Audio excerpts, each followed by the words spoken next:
പറയാൻ വന്ന ഒരു കാര്യം വിട്ട് അതിനെ പറ്റിയാണ് പറയാൻ വന്നത്. ഞാൻ എപ്പോഴും പുറത്തിറങ്ങിയാലും വണ്ടിയിൽ പോയാലും എന്തെങ്കിലും പോയാലും ഇവർ എൻ്റെ ബാക്കിൽ കിടന്ന് ചൂടടിപ്പിക്കുകയൊക്കെ ഉണ്ട്. പക്ഷേ അതെനിക്ക് കാണാൻ പറ്റുന്നില്ല. എങ്ങനെയാണെന്ന് അറിഞ്ഞുകൂടാ. ഇനി വല്ല ടെക്നോളജി എല്ലാം ഉപയോഗിച്ചുകൊണ്ടാണോ എന്ന് അറിഞ്ഞുകൂടാ. ഈ എന്നെ ചൂടടിപ്പിച്ചുകൊണ്ടൊക്കെ ഇരിക്കണം. വല്ല എന്തെങ്കിലും ഉപകരണം എന്തെങ്കിലുമൊക്കെ വെച്ച് അതും കൂടെ എന്തായാലും കണ്ടുപിടിക്കണം എന്തിനാണെന്നുള്ളത് ഈ ജനങ്ങൾ. ആണ് ഈ ജോലിക്ക് പോകാനോ നേരെ ഒന്നിനും ജോലിക്ക് പോകാൻ പറ്റാത്ത ഇതിൻ്റെയൊക്കെ കാരണങ്ങൾ കൊണ്ടാണ്. എന്തുകൊണ്ടെന്ന് അറിഞ്ഞുകൂടാ. ഉറപ്പായിട്ട് ഇത് കണ്ടുപിടിക്കണം ഏതെങ്കിലും വിധേന. അല്ല ലാപ്ടോപ്പോ കമ്പ്യൂട്ടറോ ഫോൺ വഴി അങ്ങനെ എന്തെങ്കിലുമുള്ള ഉപകരണം വെച്ചാണ് പുറകെ നടന്ന് ചൂടടിപ്പിക്കണമെന്ന് അറിഞ്ഞുകൂടാ. എങ്ങനെയായാലും കണ്ടുപിടിക്കണം. അല്ല വേറെ എന്തെങ്കിലും മറ്റു ഉപകരണം മീഡിയക്കാർ എന്തായാലും ഇത് കണ്ടുപിടിക്കണം. മീഡിയക്കാർ എല്ലാ പാർട്ടിക്കാർ എന്നിട്ട് അതിൻ്റെ വഴിക്ക് പോകാനുള്ള നിയമ നടപടിയായിട്ട് അതിൻ്റെ വഴിക്ക് പോയാൽ വേണം എന്തൊക്കെയായിരുന്നാലും.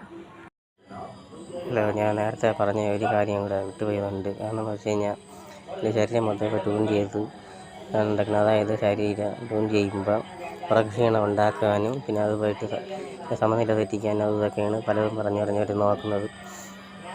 അങ്ങനെ ട്യൂൺ ചെയ്ത് എൻ്റെ ഉറക്കം കളയുമ്പോൾ ഈ നിങ്ങൾ ജനങ്ങളായാലും പിന്നെ മീഡിയക്കാരും കൂടെ എങ്ങനെയായാലും ഡോക്ടർമാരെ സമീപിക്കാൻ പറയണം. എൻ്റെ വീട്ടുകാരുടെ ചാനലുകാരുടെ അടുത്തായാലും ജനങ്ങൾ എല്ലാവരും പറയണം ഇതിന് വേണ്ടി ഡോക്ടർമാരെ കാണി. എൻ്റെ ഉറക്കം പോയിട്ടുണ്ടോ ഇല്ലയെന്ന് അറിയാൻ വേണ്ടി. ചിലപ്പോൾ എൻ്റെ വീട്ടുകാർ മറന്നു. അതിന് വേണ്ടിയാണ് ഞാൻ ഇപ്പം ഇത് പറയാൻ വേണ്ടി വന്നത്. വേറെ ഒന്നും കൊണ്ടല്ല, ഈ കാര്യം അത്രയും പറയാൻ വേണ്ടി. ഒരു കാര്യം കൂടെ വിട്ടുപോയി. ഇതെല്ലാം ചെയ്യണ ശ്രീജുവിൻ്റെ എല്ലാ ബന്ധുക്കളും കൂടെ ചേർന്നാണ് ഈ പറഞ്ഞ കാര്യം ചെയ്യുന്നത്. ഇപ്പം നടക്കുന്ന കാര്യങ്ങൾ അത്രയും ദയവായി ഇടപെടണം. മീഡിയക്കാരും എല്ലാം പാർട്ടിക്കാരും എല്ലാവരും ഞങ്ങളെല്ലാം. ഹലോ, ഞാൻ പറയാൻ വന്ന കാര്യം എന്ന് പറഞ്ഞാൽ സ്വയംഭോഗമെല്ലാം ചെയ്യണമെങ്കിൽ അതിന് ഇവിടെ ഇവർക്ക് ചൂടടുപ്പിച്ച് വീട്ടിനകത്തിട്ട് തലയ്ക്ക് സുഖമില്ലാതാക്കാനാണ് അവർ നോക്കുന്നത്. അതാകുമ്പോൾ അവർ പറയണ കാര്യം എന്ന് വെച്ച് കഴിഞ്ഞാൽ സ്വയംഭോഗം മാത്രം ചെയ്ത് അങ്ങനെ തലയ്ക്ക് സുഖമില്ലാതാക്കി തീർക്കാനാണ് അവരിപ്പോൾ നോക്കുന്നത്. വേറെ ഒരു ഉപയോഗം ഇല്ലാത്തതുകൊണ്ട് അതൊക്കെയാണ് അവർ ചെയ്തുകൊണ്ട് ഇപ്പോൾ നടത്തിക്കൊണ്ടിരിക്കുന്നത്.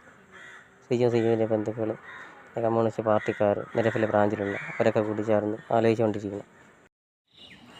ഞാൻ പറയാമെന്ന കാര്യം പറഞ്ഞാൽ മുമ്പ് എൻ്റെ പ്രശ്നത്തിന് അനുഭവിച്ച് ഞാൻ പറഞ്ഞ ഇതിൻ്റെ തുടക്ക സമയത്ത് ഇതെന്ന് പറയുന്നത് അവരെ പ്രായമൊന്നും ആയിട്ടില്ല. അത് വെച്ചാണ് അവർ കല്യാണം കഴിപ്പിക്കാൻ ഇതിനൊക്കെ നോക്കുന്നത്. പക്ഷേ അതെങ്ങനെയായാലും അനുവദിച്ച് കൊടുക്കാൻ പാടില്ല. അത് എങ്ങനെയെങ്കിലും കേസെടുത്ത് എല്ലാ മീഡിയക്കാരും ഇടപെട്ട് കേസെടുക്കുകയും ചെയ്യണം. അപ്പോൾ എല്ലാ പാർട്ടിക്കാരും കേസെടുത്ത് അതിനുള്ള ശിക്ഷ വാങ്ങിച്ചു കൊടുക്കുകയും ചെയ്യണം കോടതി വഴി. പ്രായമാവാതെയാണ് പെണ്ണ് കെട്ടിക്കാൻ ഇവരെല്ലാവരും കൂടെ നോക്കുന്നത്.